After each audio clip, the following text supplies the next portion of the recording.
क्या आपने कभी सोचा है कि धरती के नीचे क्या छिपा है? धरती के अंदर गहराई में कई ऐसे रहस्य छिपे हैं जिन्हें हम इंसान आज भी पूरी तरह नहीं समझ पाए हैं। जब हम धरती की सतह यानी क्रस्ट से नीचे उतरते हैं तो हम एक नई दुनिया में प्रवेश करते हैं जहां तापमान और दबाव दोनों बहुत अधिक होते हैं। पृथ्वी की परतें, धरती की संरचना मुख्यतः 4 भागों में बंटी हुई है।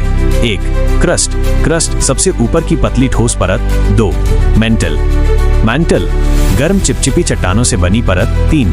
आउटर कोर पिघले हुए लोहा और निकल की परत। 4. इनर कोर ठोस लोहा और निकल से बना पृथ्वी का केंद्र।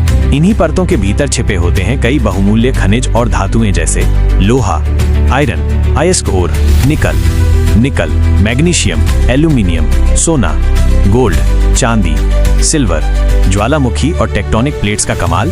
इन खनिजों और धातुओं को धरती की सतह तक लाने में सबसे बड़ा हाथ होता है टेक्टोनिक प्लेट्स और ज्वालामुखियों का। जब टेक्टोनिक प्लेट्स टकराती हैं या अलग होती हैं तो मेंटल से गर्म पदार्थ ऊपर की ओर आता है और यही बनता है ज्वालामुखी।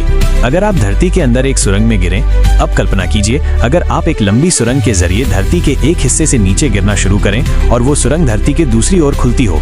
जैसे जैसे आप गिरते जाएंगे आप क्रस्ट से होकर मेंटल में जाएंगे, फिर आउटर कोर और अंत में इनर कोर के करीब पहुंचेंगे। परंतु कुछ समय बाद आप पाएंगे कि आपकी गिरावट धीमी होने लगी है और फिर आप धरती के बिल्कुल बीच यानी गुरुत्वाकर्षण केंद्र ग्रेविटेशनल सेंटर पर लटक जाएंगे। वहां पर गुरुत्व बल हर दिशा से समान खिंचाव करता है, इसलिए वहां न ऊपर गिरेंगे न नीचे, आप बस शून्य स्थिति में फंस जाएंगे। इस विचार पर सोच कर दिमाग हिल जाता है। इस पूरी सोच को समझना आसान नहीं है। धरती के अंदर जाना, उसकी परतों को समझना, खनिजों की उत्पत्ति और गुरुत्वाकर्षण का रहस्य, ये सभी बातें विज्ञान की बहुत गहरी समझ मांगती हैं। निष्कर्ष, धरती का हर हिस्सा, चाहे वो क्रस्ट हो या कोर, हमारी मानवता के लिए बेहद अहम है। हम वहीं से अपने जरूरी धातु और संसाधन निकालते हैं और पृथ्वी की गतिशीलता जैसे ज्वालामुखी या भूकंप भी हमें इसकी ऊर्जा और शक्ति का एहसास कराती है।